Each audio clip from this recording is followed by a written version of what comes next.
கில்லி படத்துல விஜய் வந்து த்ரிஷாவை ஒரு ஆபத்துல இருந்து காப்பாத்தி வீட்டுக்கு கூட்டிட்டு வந்து யாருக்கும் தெரியாம பார்த்துப்பாரு. பட் அது வந்து ஒரு பொண்ணை காப்பாற்றணும்னு நல்ல நோக்கத்துல செஞ்ச விஷயம். அதே போல கதை உண்மையிலேயே நடந்திருக்கு. பட் நல்ல நோக்கத்துல எல்லாம் கிடையாது. ஒரு ஆணுக்கும் பெண்ணுக்கும் ஏற்பட்ட தப்பான கனெக்ஷன் தான் அந்த உண்மை சம்பவம். பட் படத்துக்கும் அந்த உண்மை சம்பவத்துக்கும் எந்த சம்மந்தமும் இல்லை. ஜஸ்ட் அந்த வீட்டுக்கு கூட்டிட்டு வந்து வச்ச சீன் மட்டும் மேட்ச் ஆகுதுன்றதுக்காக தான் கில்லி படத்தை மென்ஷன் பண்ணேன். பட் ஒரிஜினல் நடந்த ஸ்டோரி வந்து படத்தை விட பயங்கரமானது. ஒரு பொண்ணால இந்த அளவுக்கு ஏமாற்ற முடியுமான்னு நமக்கே தோணும் அந்த கதையை கேட்கும்போது.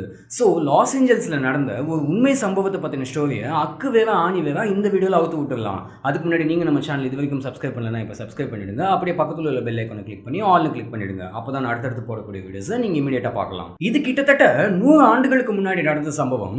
ஹஸ்பண்டோட பேர் வந்து ஃப்ரெட் ஆஸ்டரிக் அண்ட் ஒய்ஃபோட பேர் வந்து டாலி ஆஸ்டரிக். இதில் இந்த டாலி தான் பல சம்பவங்களை செய்யுது. ஸோ சம்பவம் நடந்த நாள் வந்து 22 ஆகஸ்ட் 1922 லாஸ் ஏஞ்சல்ஸ்ல சில்வர் லேக் பகுதியில் இவங்க வீட்டுக்கு பக்கத்து வீட்டுக்காரங்க போலீஸ்க்கு கால் பண்ணியிருக்காங்க. கால் பண்ணி இன்ஃபார்ம் பண்ணியிருக்காங்க, இந்த மாதிரி ஃப்ரெட் அண்ட் டாலியோட வீட்டில இருந்து துப்பாக்கி சுட்ட சத்தமெல்லாம் கேட்டுச்சு அப்படின்னு சொல்லியிருக்காங்க. அதுக்கப்புறம் போலீஸும் அங்கே வந்தாங்க, வீட்டுக்குள்ள போனாங்க. வீட்டுக்குள்ள போகும்போது டாலி வந்து பயந்து கத்திக்கிட்டு இருந்தா. போலீஸ் அங்கே பார்த்த விஷயம் என்னன்னா, ஒரு ஆள் சுடப்பட்டு விழுந்து இறந்து கிடந்தான். அது யாருன்னு பார்த்தா டாலியோட ஹஸ்பண்ட் ஃப்ரெட். ஸோ ஃப்ரெட் செத்துட்டான். ஆனால் டாலியோட சத்தம் மட்டும் வந்துகிட்டே இருக்கு. எங்கடா அந்த பொண்ணுன்னு வீடு முழுக்க சர்ச் பண்ணி பார்த்தா முதல் மாடியில் பீரோக்குள்ள டாலி வந்து லாக் செய்யப்பட்டிருக்கா. சோ அந்த லாக்கை உடைச்சு டாலியை வெளியில கொண்டு வந்துட்டாங்க. என்னாச்சுமான்னு கேட்டப்போ அடையாளம் தெரியாத ஆள் ஒருத்தன் வீட்டுக்குள்ள துப்பாக்கியோட வந்துட்டான். என்கிட்டயும் என் ஹஸ்பண்ட் கிட்டயும் பணம் நகையெல்லாம் கேட்டு மிரட்டினான். என் ஹஸ்பண்ட் கொடுக்க முடியாதுன்னு சொல்லிட்டாரு. அதுல கோவப்பட்ட அந்த திருடன் ஃப்ரெட்டை 3 தடவை சுட்டுட்டு என்ன அந்த பீரோக்குள்ள வச்சு லாக் பண்ணிட்டு போயிட்டான். இதுதான் டாலி சொன்ன கதை. போலீஸ் அந்த வீட்டை ஃபுல்லா செக் பண்ணி பார்த்தப்போ ஃப்ரெட்டோட டைமண்ட் வச்ச வாட்ச் காணாம போயிருக்கு. இப்படி ஒரு சம்பவம் அங்க நடந்ததுன்னு அவங்க நாட்டு நியூஸ் பேப்பர்ல பயங்கர ஃபேமஸ் ஆச்சு. இப்போ நடந்த இந்த சீன் எல்லாம் வச்சு பார்க்கும்போது நமக்கு என்ன தோணும்? திருடன் ஒருத்தன் வீட்டுக்குள்ள வந்துட்டான், டைமண்ட் வச்சு வாட்சை திருடிட்டு போயிட்டான், அதுக்கு எதிராக நின்று ஃப்ரெட்டை சுட்டிட்டான். இதுதான் டாலியும் சொன்னான். அண்ட் அது எல்லாமே நம்புற மாதிரி தான் இருக்கு. பட் இதுக்கு பின்னாடி எக்கச்சக்கமான கதை இருக்கு. இந்த சம்பவம் எல்லாம் நடந்து முடிச்ச பிறகு போலீஸ் வந்து டாலியை இன்வெஸ்டிகேஷன் கூப்பிட்டாங்க. ஏன்னா இதுல சந்தேகப்படவும் அண்ட் இந்த கேஸை பத்தி என்கொயரி பண்ணவும் வேற யாரும் கிடையாது.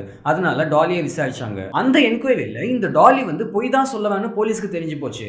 ஏன்னா அந்த பொண்ணு வந்து எனக்கும் என் ஹஸ்பண்டுக்கும் எந்த சண்டையும் கிடையாது, நாங்க சந்தோஷமா தான் இருந்தோம் அப்படின்னு சொல்லிட்டா. பட் அதுக்கு முன்னாடியே போலீஸ் வந்து டாலியோட பக்கத்து வீட்டுக்காரங்க கிட்ட என்கொயரி பண்ணப்போ அவங்க எப்பவுமே சண்டை தான் போட்டுக்கிட்டு இருப்பாங்கன்னு அண்ட் எஸ்பெஷலி சம்பவம் நடந்த நைட் அன்னைக்கு கூட சத்தமா சண்டை போட்டுக்கிட்டு இருக்காங்கன்னு சொல்லியிருக்காங்க. அண்ட் அது மட்டும் இல்லாம ஃப்ரெட் சுட்ட அந்த துப்பாக்கியோட மாடல் வந்து பெண்களோட பாதுகாப்புக்காக பெண்களால் மட்டுமே யூஸ் பண்ணப்படும் துப்பாக்கி.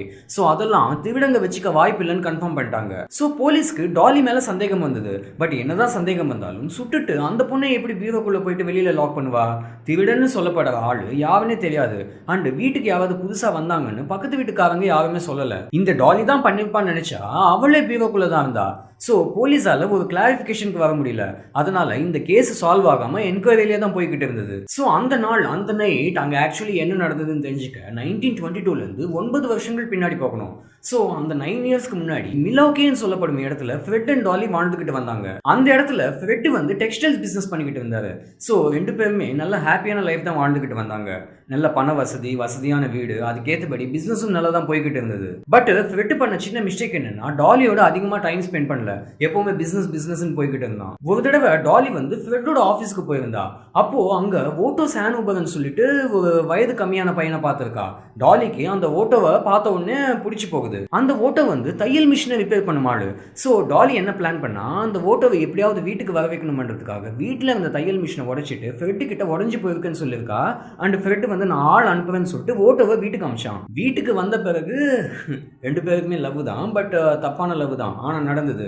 இந்த கதையில டாலி வந்து ரொம்ப பேட் கேரக்டர் உள்ள பொண்ணு. ஸோ அவ இருந்துக்கிட்டு ஓட்டோவை அடிக்கடி வீட்டுக்கு வான்னு கூப்பிட்டு இருக்கா. பட் இவன் இருந்துக்கிட்டு அடிக்கடி வந்தேன்னா பக்கத்து வீட்டுக்காரங்க யாராவது பார்த்து ஃப்ரெட்டு கிட்ட சொல்லிட்டாங்கன்னா என் வேலை போயிடும்னு சொல்லியிருக்கான். ஸோ டாலி வந்து பயங்கரமா பிளான் ஒன்று போட்டு நீ அந்த வேலையை விட்டுட்டு என் வீட்டுக்கு வந்துடு, நான் உன்னை ஆட்டிக்ல வச்சு பார்த்துக்கிறேன் அப்படின்னு சொன்னான். ஆட்டிக்னா இதுதான் ஆட்டிக். இவனும் சரின்னு சொல்லிட்டு 1913 1913 அந்த வேலையை விட்டுட்டு டாலியோட வீட்டுக்கு வந்து ஆட்டிக்ல தங்க ஆரம்பிச்சிட்டான். ஸோ அங்கிருந்து அவங்களுக்குள்ள அந்த தப்பான ரிலேஷன்ஷிப் கண்டினியூ ஆச்சு. கொஞ்ச நாட்கள் போன பிறகு ஃப்ரெட்டுக்கு மேலே ஆட்டிக்ல இருந்து ஏதோ சத்தங்கள் கேட்க ஆரம்பிச்சது. பட் ஏதாவது பூனை எலி ஏதாவது போயிருக்கும் அப்படின்னு சொல்லிட்டு லேசில் விட்டுட்டான். ஆனால் நாட்கள் போக போக அந்த நிழலை பார்த்தது போல ஏதோ சத்தம் அதிகமாக கேட்டது போல எல்லாம் ஃபீல் பண்ண ஆரம்பிச்சான். பேயா இருக்குமோன்னு கூட பயப்பட ஆரம்பிச்சான். டாலியும் ஆமா எனக்கும் அந்த சத்தம் கேட்குதுன்னு சொல்லியிருந்தா ஃப்ரெட்டுக்கு அவ்வளோ பயம் வந்திருக்காது. ஆனா கூட்டிட்டு வந்து வச்சதே டாலி தானே, அதனால எனக்கு அப்படி எந்த சத்தமும் கேட்கலன்னு டாலி சொன்னான். ஸோ தனக்கு மட்டும்தான் இப்படி எல்லாம் தோணுதுன்னு சொல்லிட்டு ஃப்ரெட் இன்னும் அதிகமாகவே பயப்பட ஆரம்பிச்சிட்டான். அந்த குழப்பத்திலேயே எல்லாத்தையும் மறக்க ஆரம்பிச்சிட்டான். பர்ஸ் கீஸ் எல்லாம் வச்ச இடத்துல தேடாம மற்ற இடத்துல தேடுறது. அவன் டோட்டலி கன்ஃபியூஸ் ஆயிட்டான். இனி இது வேலைக்கே ஆகாதுன்னு சொல்லிட்டு டாக்டர் கிட்ட போனான். அந்த டாக்டர் இருந்துக்கிட்டு உனக்கு ஒர்க் ப்ரெஷர் டிப்ரெஷனால் இப்படி எல்லாம் ஆகுதுன்னு சொல்லிட்டு மெடிசன்ஸ் கொடுத்தாரு. பட் என்னதான் மெடிசன்ஸ் எடுத்துக்கிட்டாலும் அந்த சத்தங்கள் பிம்பங்கள் எல்லாம் போகவே இல்லை. அதனால ஃப்ரெட் என்ன பண்ணா, இனி இந்த வீடே நமக்கு வேணாம் வித்துட்டு போயிடலாம்னு சொல்லிட்டு அந்த வீட்டை வித்துட்டு 1918 1918 லாஸ் ஏஞ்சல்ஸ்ல சில்வர் லேக் பகுதியில் உள்ள புது வீட்டுக்கு வந்துட்டாங்க. அண்ட் இந்த டாலி என்ன பண்ணா, அந்த புது வீடும் மேட்டிக்குள்ள வீடா பார்த்து வாங்கி அங்கேயும் ஓட்டோவை கூட்டிட்டு வந்துட்டா. ஃப்ரெட் இனிமேலாவது நிம்மதியா இருக்கும் நினைச்சான். ஆனா அந்த பழைய வீட்டுல வந்து அதே ஃபீலிங் தான் இந்த புது வீட்லயும் வந்தது. ஏன்னா ஓட்டோ இந்த புது வீட்டுக்கும் வந்துட்டான். ஸோ பிரச்சனை வீட்டில் இல்லை தனக்குள்ளதான் இருக்குன்னு சொல்லிட்டு ஃப்ரெட் நம்ப ஆரம்பிச்சான். அதனால குடிக்கவும் செஞ்சான். இந்த டாலிக்கு ஓட்டோ தான் வேணும் அப்படின்னா ஃப்ரெட் டைவர்ஸ் பண்ணிட்டு போயிருக்கலாம். ஆனா டாலிக்கு ஃப்ரெட் டைவர்ஸ் பண்றதுல இஷ்டமே இல்லை. அதனால சீக்ரெட் லவர் சீக்ரெட்டாவே இருக்கட்டும்னு டிசைட் பண்ணிட்டா. ஃப்ரெட் அதிகமா குடிக்க ஆரம்பிச்சதால ரெண்டு பேருக்கும் அடிக்கடி சண்டை வந்துகிட்டே இருக்கும். ஸோ அவங்களுக்குள்ள முதல்ல இருந்த அந்த அன்பான ரிலேஷன்ஷிப் இப்போ இல்லை. அண்ட் டாலி மேல சந்தேகப்படவும் ஆரம்பிச்சிட்டான். அதனால இந்த மொத்த ப்ராப்ளம்ஸும் பல வருஷமா டெவலப் ஆகிக்கிட்டே வந்தது. அண்ட் ஒரு நைட் அது முத்தி போச்சு. அதுதான் அந்த சம்பவம் நடந்த நைட்டு. சம்பவம் நடந்த டைம்ல இவங்க ரெண்டு பேருக்கும் வாக்குவாதம் நடக்கும்போது ஓட்டோ மேல வந்து டாலியோட துப்பாக்கி எடுத்துக்கிட்டு கீழே இறங்கி வந்தான். ஆக்சுவலி எதுக்கு வந்தான்னா, ஃப்ரெட் டாலி ஏதாவது பண்ணிடுவான்னு நினைச்சு டாலிக்கு எதுவும் ஆயிடக்கூடாதுன்னு காப்பாற்ற தான் வந்திருக்கான். இவன் அந்த படிக்கட்டு வழியா இறங்கி வரும்போது ஃப்ரெட்டுக்கு மேல வந்து சத்தம் கேட்டிருக்கு. அண்ட் ஓட்டோ ரூம்குள்ள வந்த உடனே ஃப்ரெட்டுக்கு எல்லாமே புரிஞ்சு போச்சு. ஆஹா, இவன் தான்டா அவன். அந்த பழைய வீட்லயும் இந்த புது வீட்லயும் ஃப்ரெட்டுக்கு கேட்ட அந்த சத்தங்கள் பிம்பங்கள் அந்த பேய் எஃபெக்ட் எல்லாம் ஓட்டோ தான் ஃப்ரெட்டுக்கு நல்லாவே புரிஞ்சு போச்சு. அண்ட் இந்த விஷயங்கள் எல்லாம் டாலிக்கும் தெரியும்னு அவங்களுக்குள்ள நடந்த அந்த வாக்குவாதத்துல ஃப்ரெட் தெரிஞ்சுக்கிட்டான். அதுக்கப்புறம் அவங்களுக்குள்ள நடந்த அந்த கை கலப்புல தான் ஓட்டோ வந்து ஃப்ரெட்டை சுட்டுட்டான். அண்ட் ஃப்ரெட் செத்துட்டான். அதுக்கப்புறம் டாலி போட்ட பிளான் தான் ஓட்டோ கிட்ட அந்த டைமண்ட் வாட்சை கொடுத்து தன்னை பியூவல வச்சு பூட்டிட சொன்னான். அந்த சமயத்துல ஓட்டோ வீட்டை விட்டுட்டு போயிட்டானா இல்ல ஆட்டிக்கு போயிட்டானான்னு தெரியல. எப்படியோ போலீஸ் அங்க வந்து செக் பண்ணப்போ ஓட்டோ அவங்க கண்ணில் படல. இதுதான் அங்க ஆக்சுவலா நடந்த சம்பவம். பட் டாலியும் ஓட்டோவும் செஞ்ச இந்த கோல்மால் வேலையெல்லாம் எப்படி வெளிச்சத்துக்கு வந்தது? அது எப்படின்னா, போலீஸ்க்கு இந்த டாலி சொன்ன ஆன்சர்ஸ் எல்லாம் நம்புற மாதிரியே இருந்தாலும் சின்ன சின்ன விஷயங்கள் எல்லாம் சந்தேகமாவே இருந்தது. அந்த சின்ன சின்ன விஷயங்கள் தான் உண்மையை வெளியில கொண்டு வந்துடுச்சு. என்னன்னா, வீடு லாக்ல இருக்கும்போது வெளியாள் எப்படி உள்ள வந்தான்? சரி, வந்தவன் திருடனா இருந்தா அவனுக்கு என்னென்ன வேணுமோ எடுத்துக்கிட்டு அங்கிருந்து எஸ்கேப் ஆகிட்டு போயிட்டு இருப்பான். இவங்க ரூமுக்கு தேடி வர வேண்டிய அவசியம் இல்லை. இந்த ரெண்டு கேள்விகளுக்கும் பதிலே இல்லை. அதே போல கேஸும் சால்வ் ஆகல. அப்படியே பல வருஷங்கள் போயிடுச்சு. டாலி மூணாவது வீட்டுக்கும் ஷிஃப்ட் ஆயிட்டா. அங்கேயும் இந்த ஓட்டோவை கூட்டிட்டு வந்து ஆட்டிக்ல தங்க வச்சா. வருஷங்கள் போன பிறகு டாலி வந்து இன்னொரு கல்யாணம் பண்ணிக்கலாமான்னு நினைச்சாலா என்னன்னு தெரியல. ஹெர்மன் சொல்லிட்டு ஒரு ஆள் கூட க்ளோஸா பழகுனா.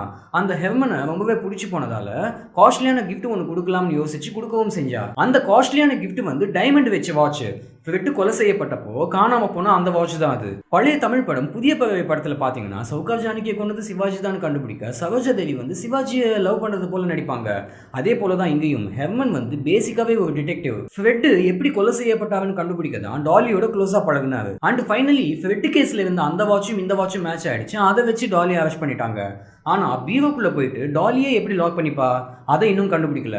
ஸோ அந்த சீக்கிரட்டையும் கண்டுபிடிக்க ஹெர்மன் வந்து டாலி அரெஸ்ட் ஆன பிறகும் தான் ஒரு டிடெக்டிவ்னு காட்டிக்கல. நீ கொடுத்த வாட்சை போலீஸ் பார்த்துட்டு என்கொயரி பண்ணாங்க, நான் நடந்ததை சொன்னேன், பட் இப்படி ஆகும்னு நான் எதிர்பார்க்கலன்னு சொன்னாரு. ஸோ ஹெர்மன் சொன்னதை டாலி நம்பிட்டா.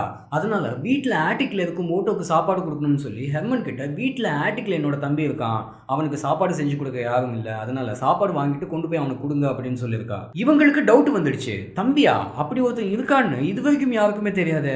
அதுவும் இல்லாம தம்பி நான் வீட்டுக்குள்ளேயே இருக்கலாமே, எதுக்கு ஆட்டிக்ல இருக்கணும்? அண்டு அந்த ஓட்டோ வந்து கடந்த 10 வருஷமா கம்ப்ளீட்டா ஐசோலேட்டடான வாழ்க்கை தான் வாழ்ந்திருக்கான். அவனுக்கு வெளி உலகத்தை பத்தி எதுவுமே தெரியாது. முதல் வீட்லயும் ஆட்டிக்ல தான் இருந்தான், ரெண்டாவது வீட்லயும் ஆட்டிக்ல தான் இருந்தான், அண்ட் மூணாவது வீட்லயும் ஆட்டிக்ல தான் இருந்தான். ஸோ டாலியை தவிர வேற யாரு கூடயும் அவனுக்கு பேச்சுவார்த்தை கிடையாது. அதனால ஹெர்மன் சடனா ஆட்டிக் வந்து சாப்பாடு கொடுத்த உடனே ரொம்ப சந்தோஷப்பட்டு அவனுக்கும் டாலிக்கும் உள்ள அந்த ரிலேஷன்ஷிப்பை ஹெர்மன் கிட்ட ஒப்பிச்சிட்டான். ஸோ 1922 அந்த நாள் அந்த நைட் என்ன நடந்தது 1930 வெளிச்சத்துக்கு வந்தது. இந்த கேஸ் மீடியால பயங்கர சென்சேஷனல் நியூஸா மாறி போச்சு. ஓட்டோ அண்ட் டாலியை கோர்ட்ல ப்ரொடியூஸ் பண்ணாங்க. ஓட்டோ சொன்ன பதில் என்னன்னா, டாலியை ஃப்ரெட் எங்க கொண்டுடுவானோன்னு பயத்துல டாலியை காப்பாத்த தான் போனேன், ஃப்ரெட்டை சுடணும்னு எந்த எண்ணமும் கிடையாதுன்னு சொன்னான். அதுவும் இல்லாம எப்பவோ நடந்த சம்பவம்.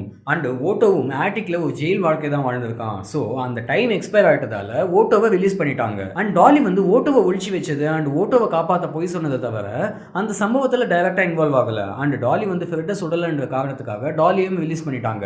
இது வந்து லாஸ் ஏஞ்சல்ஸ்ல நடந்த சம்பவம். அந்த நாட்டு சட்டங்கள் வேற. ஸோ 2 பேரும் வெளியில வந்ததும் டாலி வந்து ஓட்டோவை கண்ணா பின்னான்னு திட்டி வீட்டை விட்டு துரத்து விட்டுடுவா. அதுக்கப்புறம் ஓட்டோ எங்க போனான்னு தெரியாது. அண்ட் ஹெர்மன் வந்து ஒரு டிடெக்டிவ்னு தெரிஞ்சு போயிடும். ஸோ அந்த வாழ்க்கையை டோட்டலா மறந்துட்டு அகைன் இன்னொரு ஆளை லவ் பண்ணி அந்த புதுலவோட 30 வருஷம் சேர்ந்து வாழ்ந்து 1961ல தன்னோட 75வது வயசுல இறந்து போயிட்டா. ஃப்ரெட் கொலை செய்யப்பட்ட வீடு இன்னும் அதே பகுதியில தான் இருக்கு. அந்த தெருவோட நேம் சேஞ்ச் ஆயிடுச்சு. ஆனா அந்த வீடு அப்படியே தான் இருக்கு. மேல என்ன சத்தம்னு ஃப்ரெட் அப்பவே போய் ஆட்டிக்ல பார்த்திருந்தானா இவ்வளோ சம்பவங்கள் நடந்தே இருக்காது. ஸோ இதெல்லாம் தான் ஃப்ரெட் ஆஸ்டரிக், டாலி ஆஸ்டரிக் அண்ட் ஓட்டோ சானுபர்க் பத்தின முக்கோண காதல் கதை. காதல் கதைன்னு சொல்றதை விட கள்ள காதல் கதைன்னு சொல்லலாம். ஸோ இது போல ஸ்டோரிஸ் மேலே இன்ட்ரெஸ்டான உங்கள் ஃப்ரெண்ட்ஸ்க்கு இந்த வீடியோவை ஷேர் பண்ணுங்கள். அப்படி நம்ம சேனலை சப்ஸ்கிரைப் பண்ணிவிடுங்க. மீண்டும் அடுத்த வித்தியாசமான வீடியோவில் சந்திக்கலாம். until then bye.